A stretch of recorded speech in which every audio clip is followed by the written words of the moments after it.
frequently think every now and then of the glorious fruit of the noble hen. Eggs! Eggs! E-double-G-S eggs.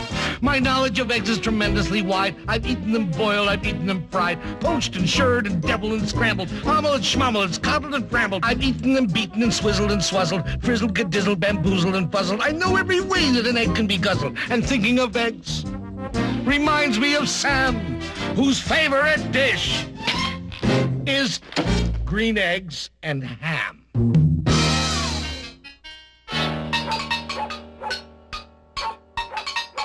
I am Sam. Sam I am. That's Sam I am. That's Sam I am. I do not like that Sam I am. Do you like green eggs and ham? I do not like them, Sam I am. I do not like green eggs and ham. He does not like them, Sam I am. He doesn't like green eggs and ham. Would you like them here or there? I would not like them here or there. I would not like them anywhere. I do not like green eggs and ham. I do not like them, Sam I am. He doesn't like green eggs and ham. He doesn't like them. Would you like them in a house? Would you like them with a mouse? I would not like them in a house. I would not like them with a mouse. I would not like them here or there. I would not like them anywhere. Green eggs and ham. He doesn't like green eggs and ham. He doesn't like them. He doesn't like green eggs and ham. Would you eat them in a box? Would you eat them with a fox? No, not in a box, not with a fox.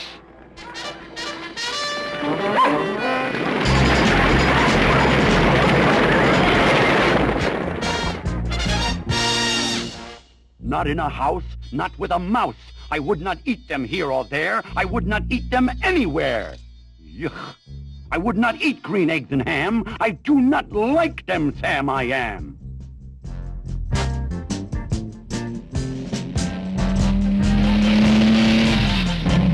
Would you, could you, in a car? Eat them, here they are. I would not, could not in a car.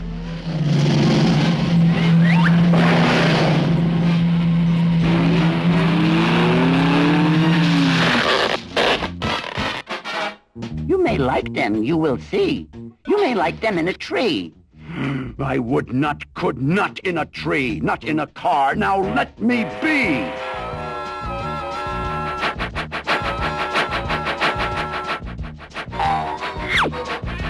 Not in a box, not with a fox, not in a house, not with a mouse.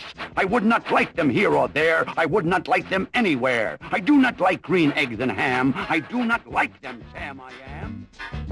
Sam, oh Sam, oh Sam I am. He doesn't want him, doesn't need him, wouldn't touch him, wouldn't eat him, wouldn't like him here or there. Or anywhere.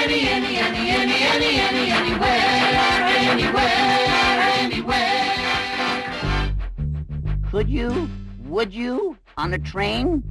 No, not on a train, not in a tree, not in a car. Sam, let me be.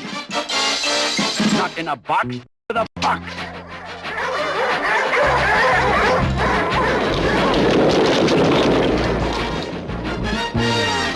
Not with a mouse, not in a house, not here or there, not anywhere.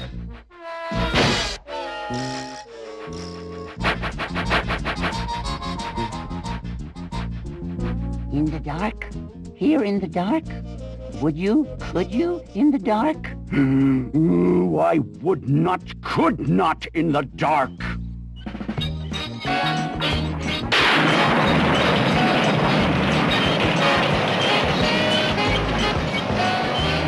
Would you, could you, in the rain?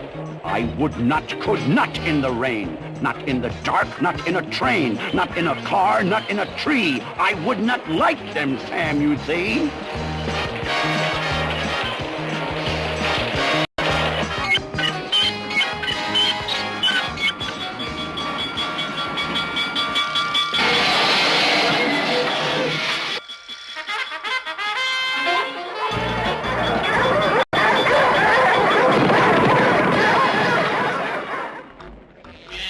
Would you, could you, with a goat? I would not, could not with a goat. I will not eat them here or there. I would not eat them anywhere.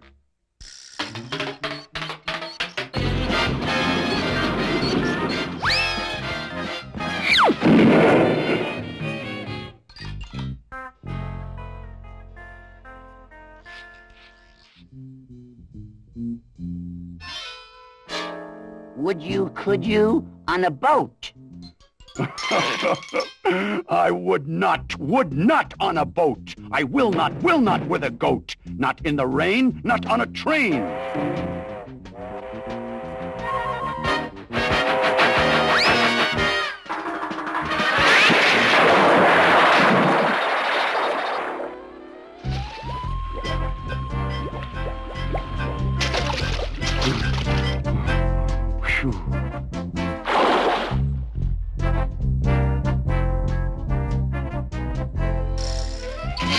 You do not like them, so you say. Try them, and you may. Try them, and you may, I say. Sam, if you will let me be, I will try them, and you will see.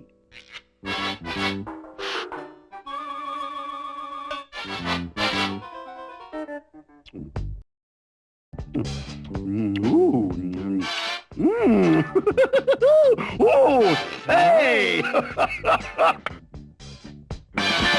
I like green eggs and ham. I do. I like them, Sam, I am. And I would eat them in a boat, and I would eat them with a goat, and I will eat them in the rain, and in the dark, and on a train, and in a car, and in a tree. They are so good, you see. So I will eat them in a box, and I will eat them with a fox.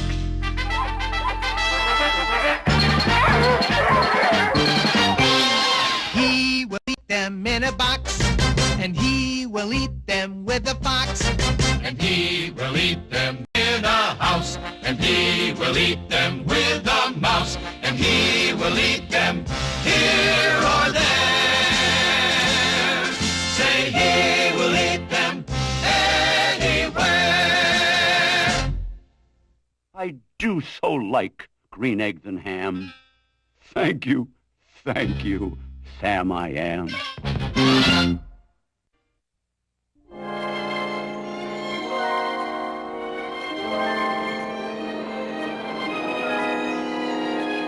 Oh, at the edge of each ocean, you'll always find beaches.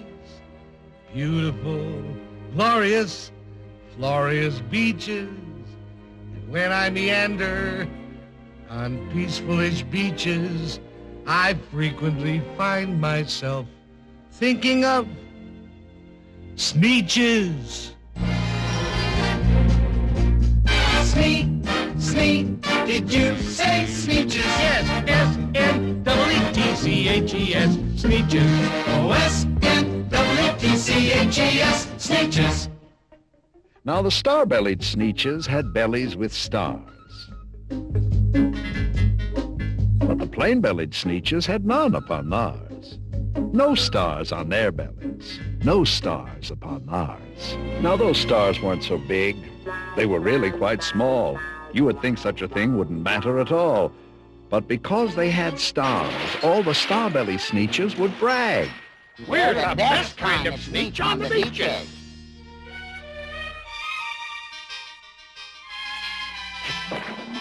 With their snoots in the air, they would sniff and they'd snort. They'd have nothing to do with the plain-belly sort. Ronald, remember, when you are out walking, you walk past a sneetch of that type without talking. Keep your snoot in the air and remember to snort. We have no truck whatever with the plain-bellied sort. When the star-bellied children went out to ball, could a plain belly get in the game? Not at all. You only could play if your bellies had stars, and the plain-bellied children had none upon theirs. Yeah, your belly's got no star. Twinkle, twinkle, twinkle, lovely little star. Twink, twink, twinkle, twinkle, stupid little star. If there's one upon your tummy that's just yummy, you're my chummy. If there isn't, you're a crummy, slummy, gummy, bummy, dummy. That applies likewise to Daddy and your mommy. Twink, twink, twinkle, twinkle, lovely little star. Twink, twink, twinkle, twinkle, stupid little star. When the Starbelly Sneetches had Frankfurter roasts, or picnics, or parties, or marshmallow toasts, they never invited the Plain-Belly Sneetches. They left them out cold in the dark of the beaches. From the heights of Mooba Mooba to the gullies of Gazoo, there is nobody else who has one. We're the favorite few who do. And so a toast, raise your marshmallow stick. A toast, raise your good fellow stick. And toss the glorious gimmick that makes us what we are. Sound off and let the welcome ring in praise of our exclusive thing. A toast, raise your marshmallow stick. A toast, raise your good fellow stick. A toast to your belly star.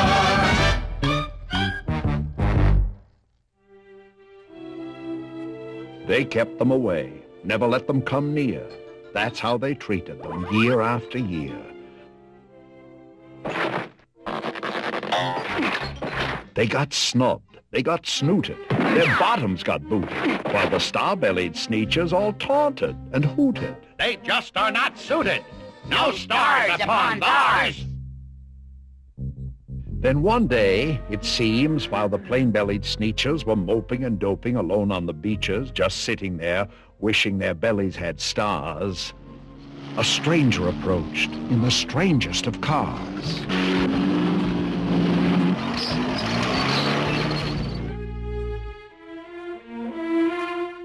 My friends, I have seen they've been treating you mean. My name is Sylvester McMonkey McBean. I know precisely why you're so unhappy, and that I can fix. I'm the fix-it-up chappie.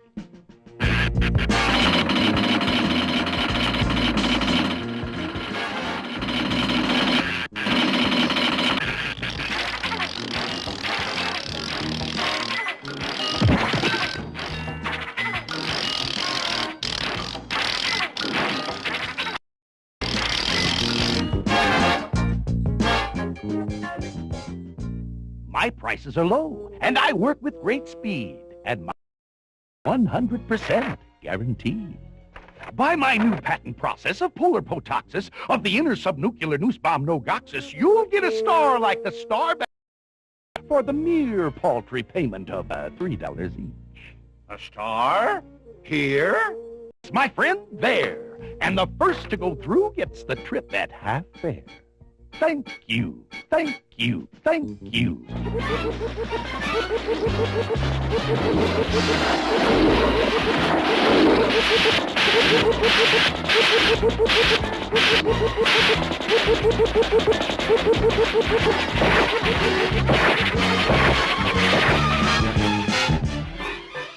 It works! Yeah! It works! It works! Them over there, they got stars upon theirs. And we over here, we got stars upon ours. We got 'em all, so we got 'em too. For every little bitty bit as goody good as you. Now we're socially acceptable toast. You'll have to send us invitations to your Frankfurter roast. Stars, stars, bless our lucky stars. All the Sneetches on the beaches now got stars upon theirs.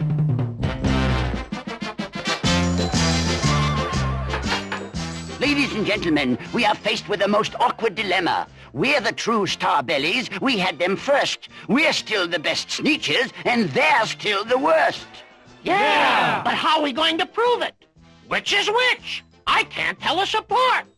Let me through. Excuse me. Step aside, please. Thank you.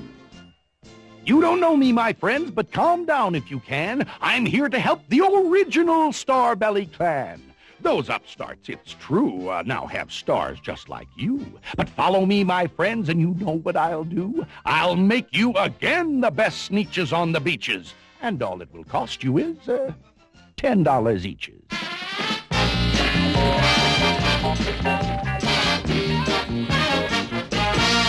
Belly stars, my dear friends, are no longer in style, and I'll have yours off in a very short while in my wondrous machine which eradicates stars. Then you won't look like Sneetches who have them on bars. Eradicates these? Eradicates these with the greatest of ease, provided you pay your $10, if you please. Here's 10 for the boy and 10 for me. Thank you. Thank you. Thank you.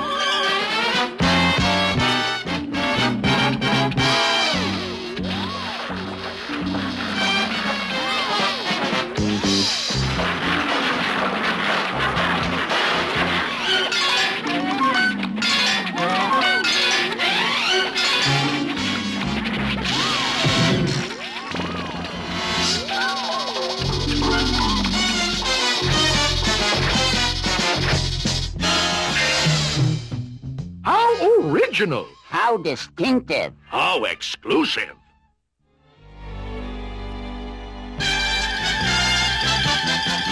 Now we know who is who, and there isn't a doubt.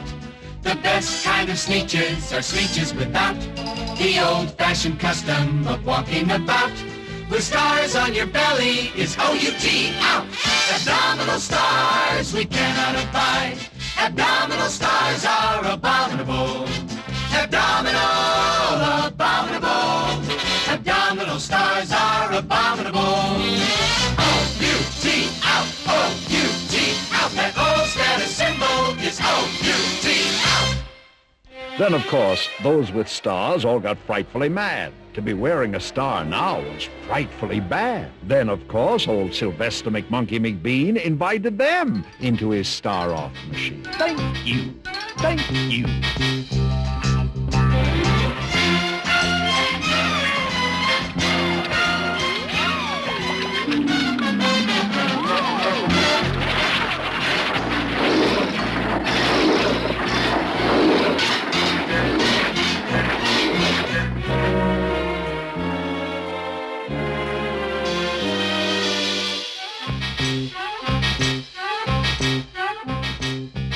Then, of course, from then on, as you'll probably guess, things really got into a horrible mess.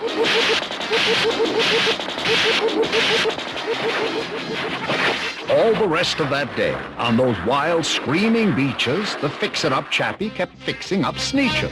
Off again, on again, in again, out again. Through the machines, they raced round and about again, changing their stars every minute or two. They kept paying money. They kept running through until neither the plane or the Starbellies knew whether this one was that one, or that one was this one, or which one was what one, or what one was who.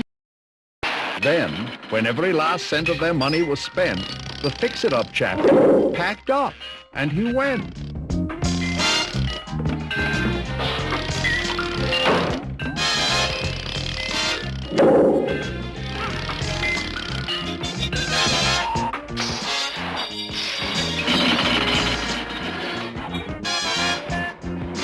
And he laughed as he drove his car up the beach. They never will learn. No, you can't teach a Sneetch. But McBean was quite wrong. I am happy to say that the Sneetches got really quite smart on that day. That day they decided that Sneetches are Sneetches, and no kind of Sneetch is the best on the beaches.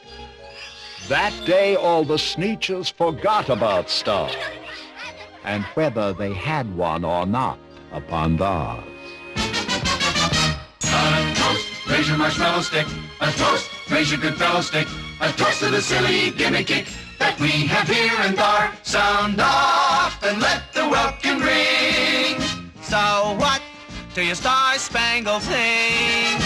A toast, raise your marshmallow stick. A toast, raise your good fellow stick. And prove, prove, prove to your belly star.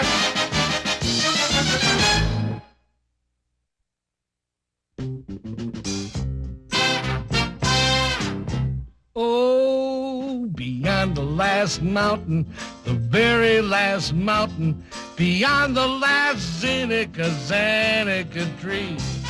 Beyond the last woomph bush, the very last woomph bush, there is a vacuous, vacant prairie. The prairie of Prax and the tale of the Zacks.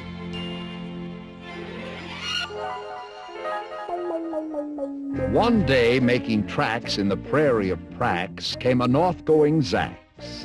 A north-going Zax and a south-going Zax.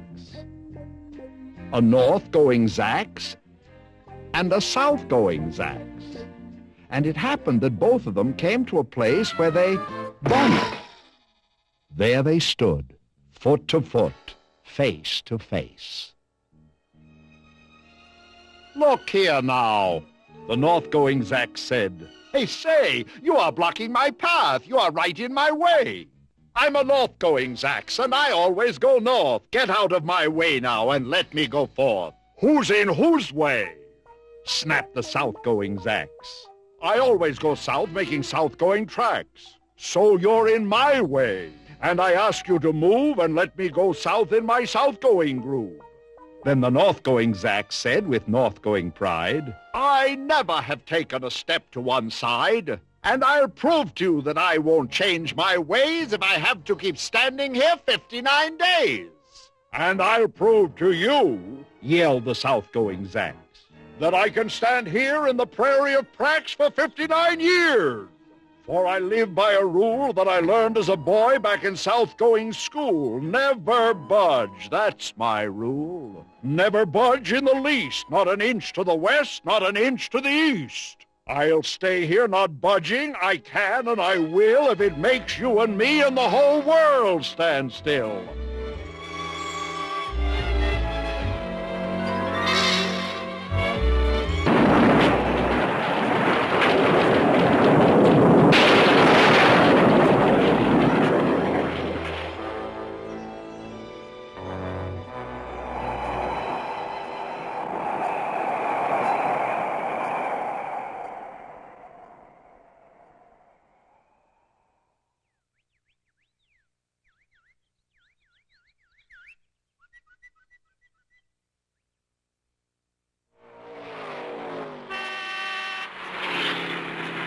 Well, of course, the world didn't stand still. The world grew. In a couple of years, the new highway came through, and they built it right over those two stubborn Zax and left them there, standing unbudged in their tracks.